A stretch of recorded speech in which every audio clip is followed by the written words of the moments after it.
Olá, seja bem-vinda à nossa quinta aula.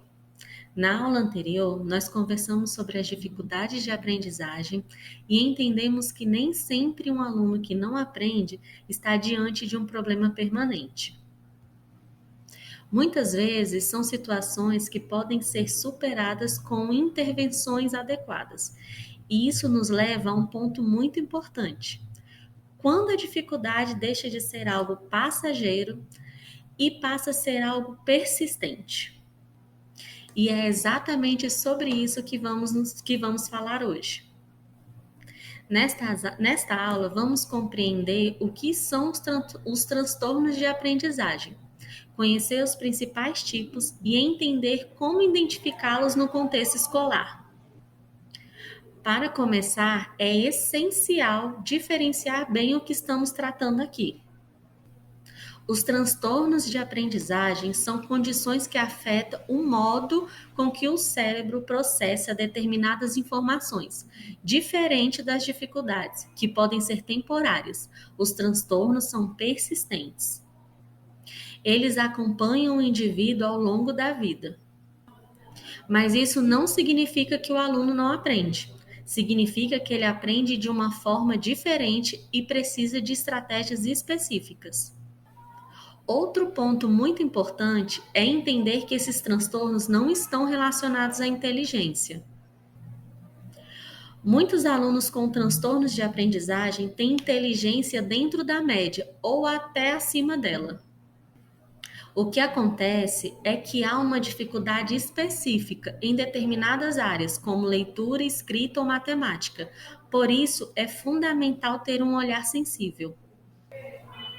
Porque muitas vezes esse aluno se esforça muito, mas não consegue ter o mesmo desempenho que os colegas, e isso pode gerar frustração, insegurança e até mesmo desmotivação.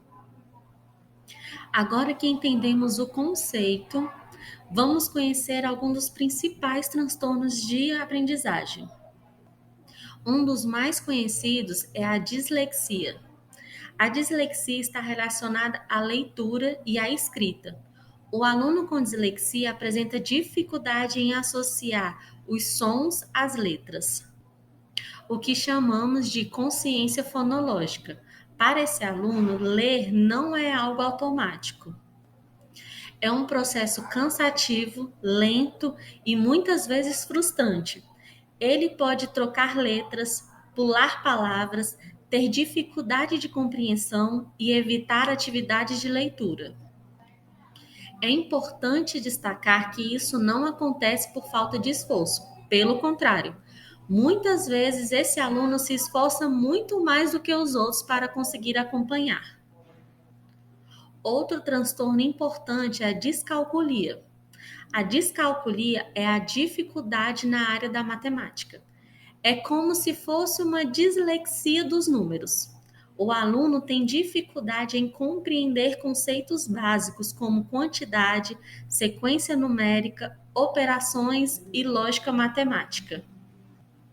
Ele pode ter dificuldades com cálculos mentais, tabuadas e resolução de problemas simples. E assim como na dislexia, isso não está relacionado à falta de inteligência, mas à forma como o cérebro processa essas informações. Além da leitura e da matemática, também existem transtornos relacionados à escrita. A disgrafia está ligada à parte motora da escrita. O aluno pode apresentar uma letra ilegível, dificuldade de organização no papel e até desconforto ou dor ao escrever. Não se trata apenas de letra feia. Existe uma dificuldade real na execução do movimento da escrita.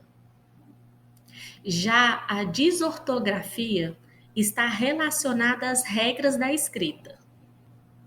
O aluno tem dificuldade em organizar a ortografia, pontuação e estrutura das palavras. Mesmo que ele saiba as regras oralmente, ele não consegue aplicá-las corretamente no papel. E aqui está um ponto muito importante para o professor. Quando conhecemos esses transtornos, deixamos de interpretar essas dificuldades como falta de capricho ou desatenção e passamos a oferecer um suporte mais adequado. Ou seja, mudamos o olhar e isso muda completamente a forma de ensinar. Diante disso tudo, surge uma pergunta muito importante: como o professor pode identificar esses casos em sala de aula? O primeiro ponto é observar a persistência das dificuldades. Todos os alunos podem errar ou ter dificuldades em algum momento, mas quando essas dificuldades permanecem ao longo do tempo, mesmo com diferentes estratégias de ensino, isso acende um sinal de alerta. Alguns sinais que podem ser observados dentro da sala: dificuldades constantes em leitura, escrita ou matemática, trocas frequentes de letras ou números, lentidão excessiva nas tarefas, evitação de tarefas que envolvem leitura ou cálculo, frustração frequente diante das atividades. Mas é fundamental reforçar: o professor não faz diagnóstico. O papel do professor é observar, registrar e, quando necessário, encaminhar para avaliação com profissionais especializados. Quanto mais cedo esse processo acontece, maiores são as chances de oferecer o suporte adequado ao aluno. Para finalizar, eu quero que você leve uma reflexão muito importante. Nem todo aluno que tem dificuldade precisa de mais cobrança. Muitos precisam de mais compreensão. Os transtornos de aprendizagem nos mostram que ensinar não é padronizar. Ensinar é adaptar, acolher e encontrar caminhos. Na próxima aula, vamos avançar e conhecer estratégias psicopedagógicas que podem ajudar esses alunos no processo de aprendizagem. Te espero lá!